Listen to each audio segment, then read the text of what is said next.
Stephen, can you tell us the best way to grip the club? It's a bit of a rabbit hole question. Right. There's definitely not a short answer to that question. Yeah. One thing that comes to mind when you ask that, many of the golf books that I read growing up, and you probably read, including famous Ben Hogan 5 Lessons, started with good golf begins with a good grip. Right. And so we were all definitely taught to believe that how we hold the golf club, a specific way, was, let's say, the way to do it.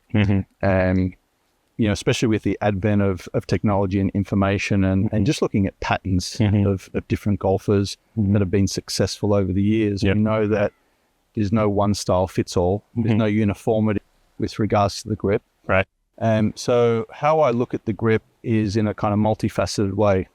I look at it as it relates to the swinging nature of the golf club. So how the student positions their hands, which we'll get into, should give them enough freedom to use the golf club. We then look at it with regards to club face control. Yeah. With the way that they're holding the club, does it give them ability to consistently control the face? Where does it position as far as open or close? And how does that then match up to their release pattern? Yeah. And when we're talking about grips and how it influences the face, where you start is not necessarily during the course of the backswing. The club face can change just by nature of how the student's using their hands and their body. Right. But we definitely want to start with, I would say, a grip position that allows the student to move the club freely. Let's say move it through a consistent line, if you like, or plane of the swing. And delivers the club face back to the ball with the right amount of loft for their club head speed and a consistent club face position back to the ball. So that's, I guess, a few of my areas that I'll look for when a student comes to me. We did our session last time. We spoke a lot about impact, and a lot of the junior instructors that perhaps watch me teach or ask me questions, they probably the first thing that they look at is touching the grip. And as we spoke last time, the first thing I'll look at is how is their impact. Right. Now, it's not that simple, and I certainly don't dismiss the grip. But early on, I would want to educate the student more on how they're moving and getting an understanding of how the impact looks before I kind of dive into the grip. So that'll be the first thing.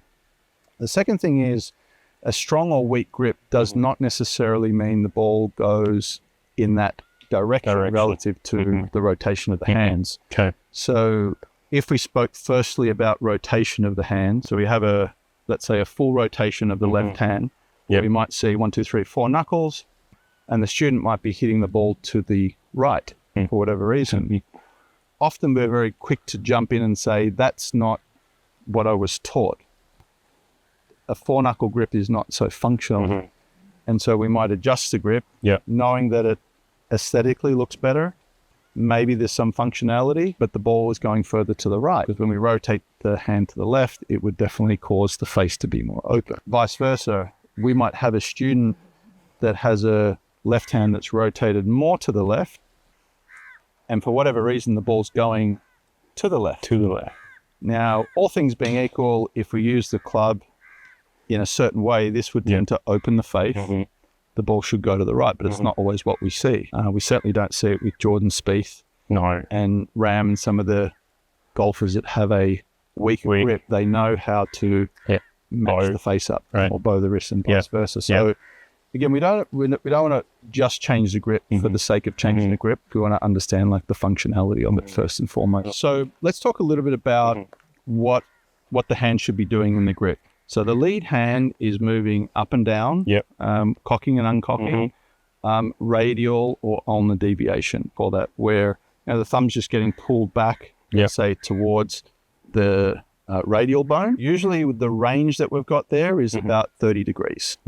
Sometimes students, because it feels comfortable, will move the wrist into an extended position, which allows them to get a lot more range.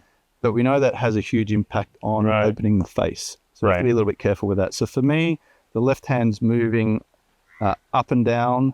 It's usually starting slightly cocked already. It's not uncocked unless it's a Bryson pattern. So it is already starting slightly cocked position. Yep. And then from there, it's going to move up about 30 degrees. So that would be the function of the left hand. Okay. And what about the thumb? Long thumb or short thumb? So the thumb will have an influence on perhaps how much the student can do that. So as this thumb and forefinger being close together. Close. Okay. Yep. If I had a T in there, I would keep it. So usually in this position, we can't overly, let's say, cock the club up. When that's a little looser, I would sometimes have more range there or more looseness. So I do have a preference where I like to see this thumb and forefinger touching together. Yep. Yeah. If I had a T in there, it wouldn't drop out. Okay. All right. So that keeps a nice connection and I guess keeps a nice closeness between that thumb and forefinger. Yep. And you might not see it so much with my glove on, but when this is away, there's a little sort of muscle here that gets disengaged. When it's close together, this gets engaged. So I can feel that in there. Yeah. When it's separated, that gets completely switched off. You see that? Oh, yeah. Yeah. So that's because we're applying, let's say, a little bit of connection in here. Yep. And we're often applying a little bit of pressure, not certainly much, down onto the grip end. Oh, okay. I like to explain to the student that there'll be no gaps in there. Oh, okay. As a preference. And again, we can see there when there's a big gap, this muscle here, it's not really engaged. Right. When I pinch it together, this gets engaged. So it just again gives us a good checkpoint. Okay. Nicely connected, and it gives me also a reference for what we're looking for with the student. Yep. So relative to my left-hand grip, which we would define as a two-knuckle grip, assuming the club face is square, that would produce a square position as I cock the club up and down or uncocked it. With regards to finger placement, I think this is quite important. Again, there's no exact one-size-fits-all. We do see some of the players would have a slightly more palmy in there. Yep. And the more in the palm, as a general rule, the more it's going to reduce the ability to radial deviate or cock. Yep. And the more that it gets in the fingers, the more range I can get there. So we can get away with more palmy grips sometimes with certain players.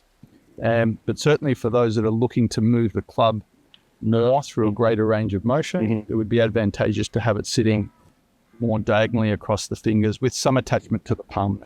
Okay. So this perhaps versus something like that, a little bit palmery. And then we have some pressure points.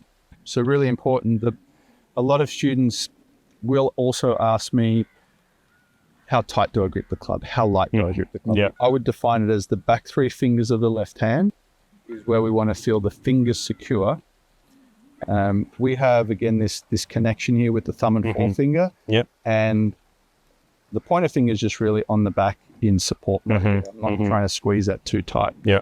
We should have enough freedom in how I want to move the golf club. So up and down, a little bit sideways as well, but certainly more up and down. If I'm too tight, and this usually goes through the whole arm and shoulder, now I'm too stiff and I can't create any freedom. So the ability to be able to move the club head around, I'll often get the student to circle the club head or at least move it up and down because that's the primary, let's say, movement of the left hand is really, really important. Just being able to do that. But that would be a good baseline to work off. All right. Nice. The scale of 10, what's the pressure point? I would say 7. 7. 7 was good. That's with the fingers. But ensuring that I can move the club around, I think, is more important. You can actually have a fairly firm hold here. A lot of golfers don't realize this can be quite secure. And I tend to use the word finger secure, oily wrists in an ideal world. So I'm certainly not so loose that the club's going to be rolling out of my fingers or falling out of my hand.